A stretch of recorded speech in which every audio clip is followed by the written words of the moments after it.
When you think of gambling, high-flying places such as Las Vegas usually come to mind, but with new technology, it won't be long before every home has the capability to become a mini casino. The World Gambling Congress and Expo kicks off in Las Vegas today, and some of the items on the agenda include gambling via the internet, cable TV, and even while flying.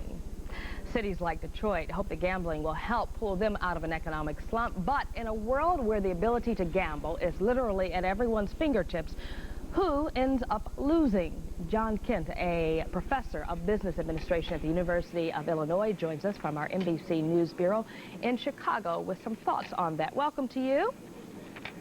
Good morning. How are you? I'm doing good. Tell us, what type of economic boost can a city really get from gambling? Well, the way to think about gambling, and there's a lot of misperceptions in the public about this, is to think about the speed of the gambling, not the type of gambling, but the speed of gambling. And so sociologists compare gambling involving, for example, dog tracks and horse tracks as sort of the marijuana of creating new gambling venues. And the faster gambling, that is casinos, video gambling machines, and gambling on the internet, but which, by the way, is illegal, as sort of the crack cocaine of creating new pathological gamblers, but of bringing in money as well. So it's the speed of gambling which is important, not the different types of gambling. And we can talk about the benefits and the costs. You've also talked about that it's really a transfer of wealth more so than bringing in new money. Yes, gambling creates no product per se. It's really Las Vegas is built on losers. It's built on people who have left their money in Las Vegas.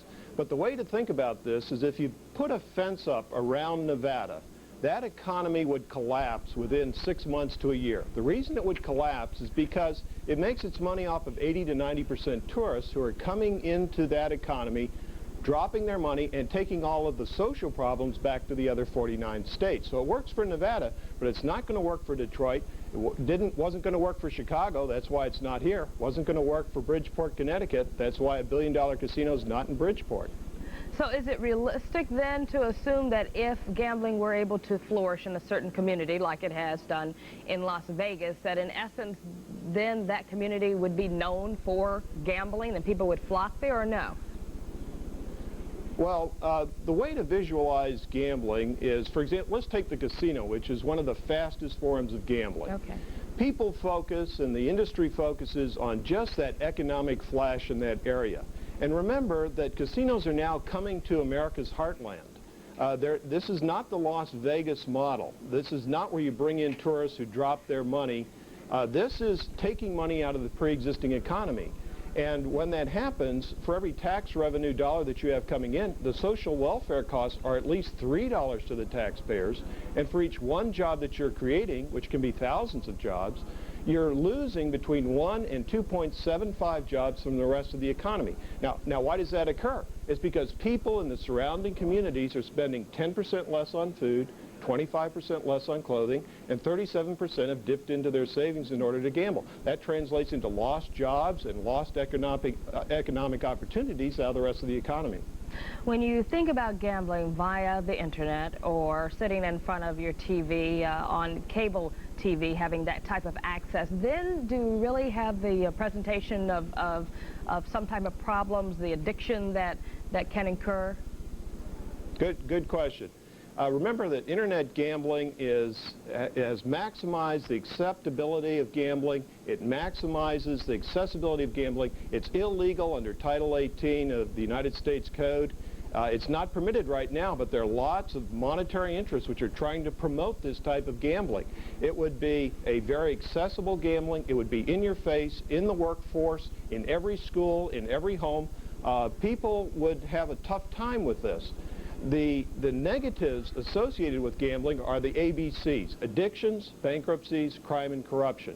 And there are many studies coming out throughout the United States that show that the addiction problem is a major problem, and people have forgotten that this is a recognized addictive behavior. It's recognized by the American Psychiatric Association. The American Medical Association has estimated the socio-medical costs already at $40 billion per year. So this is a recognized addictive behavior, and when you bring gambling into the community, you are creating new pathological gamblers. And they have a major impact on social welfare costs, on crime and corruption, and as well as the bankruptcy problem of taking money out of the pre-existing economy. And what about regulating such gambling? Well, there's the appearance of regulation, but in many instances there isn't much in the way of economic regulation. The addiction problem, the pathological gambling problem, is one of the major problems. Remember, you're creating new pathological gamblers when you bring casinos into your neighborhood. And the industry has said in the congressional hearings in 1994 and 1995 that they'd like to put a casino basically like a fast food hamburger chain on every street corner. This takes money out of the pre-existing economy. And each new pathological gambler that you create costs society between $10,000 and $52,000 per year. You're creating a problem where none existed before. And as I said, sociologists compare this to the legalization of drugs. You're going to make a lot of money if you legalize drugs. Companies would like to sell it. It could be perfectly legitimized. But you're creating enormous social welfare problems at the same time. It's not a close call. If you weigh the benefits and the costs just overwhelm the benefits.